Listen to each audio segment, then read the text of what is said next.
Hi children, it's Grandma Carla with another chapter of Freddy Goes to Florida, and we are reading chapter 8. Early the next morning, Mr. Webb slipped out to get a breath of fresh air before breakfast. It was a bright, clear morning.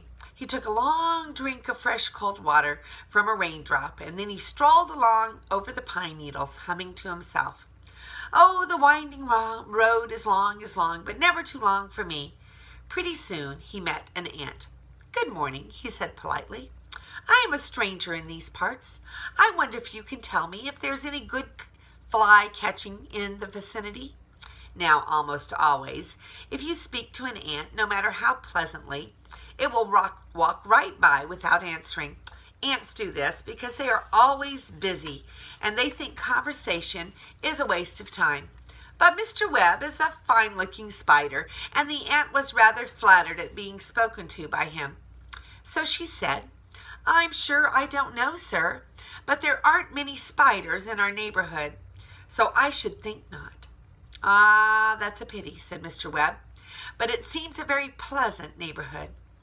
We like it, said the ant, although it's not as pleasant as it used to be before the robber ants came. They lived in an old stump down in the woods. And they are all the time stealing our children and robbing our storehouses. Dear me, said Mr. Webb, that is very trying. Indeed, you may say so, she replied. It's hard enough to bring up a family of 50 children these days without having robbers about.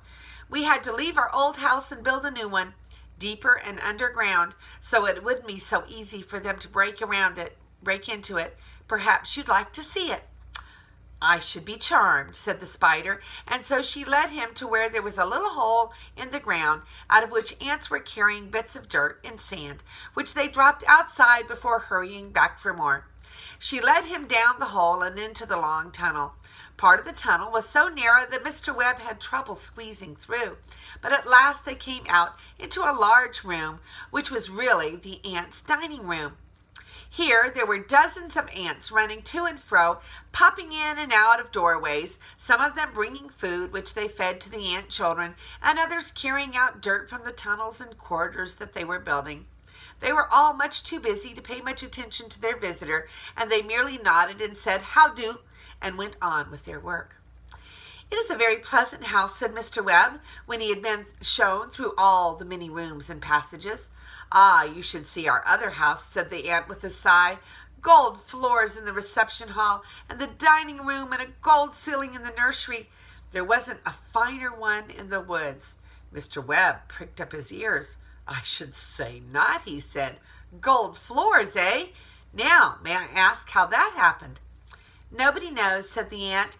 When my grandmother first moved into the house, some of them were there, and then later, when she enlarged the house and dug out more rooms, we found more of them.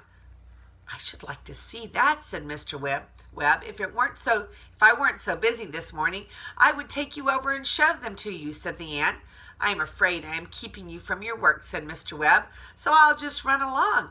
But if you will show me where your old house is, I'll run in and look at it on my way back to join my friends. So the ant went in to the door with him and showed him just which way to go, and then he thanked her politely for her hospitality and said goodbye. Without much trouble, he found the house that the ants had moved out of, and he crawled down the tunnel into the empty rooms that had once been a happy home, but were now empty and deserted. Soon he stood in the dining room. It wasn't very large. Even Mr. Webb, who was a very small spider, could walk across it in 5 or 6 steps.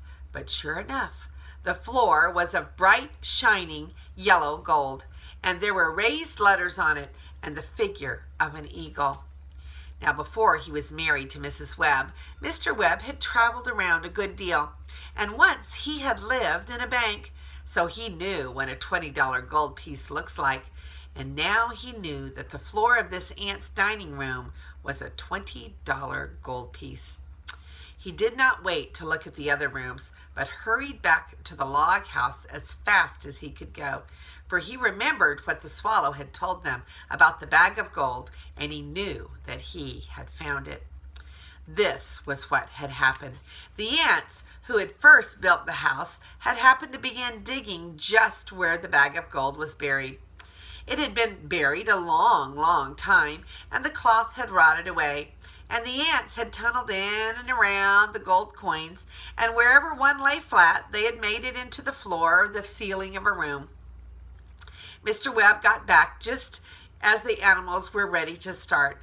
They gathered around him with their ears as close to him as they could get so that they could hear his tiny voice, and he told his story.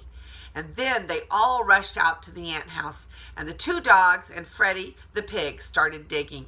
Freddy dug with his long, sharp nose, but the dogs dug with their forefeet, and in no time at all they had uncovered a great shining heap of gold coins. And then they were all very glad, and Charles the rooster was so excited that he crowed and he crowed. But Henrietta said, "My goodness, stop that noise. I don't see what you are all so happy about anyway. Now you've dug it up. What are we going to do with it?" "Take it back to Mr. Bean, of course," said Robert. "What are you going to do about going to Florida then?" asked Henrietta. "Are you going to lug it all the way to Florida and then back up again? And what are you going to carry it in?"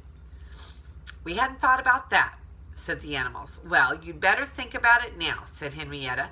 "The only thing that you can do with the gold now is to bury it again and get it when we come back from Florida. But I'm sure I don't know how we're going to ever get it to take it to Mr. Bean." "Oh, we can carry it in baskets or something," said Freddy. "Don't you worry about that, Hen." So they scraped the earth back into the hole and covered up the treasure, and then they started along. Gold treasure. Mr. Bean will be very happy about that. And this is Grandma Carla, and I love you.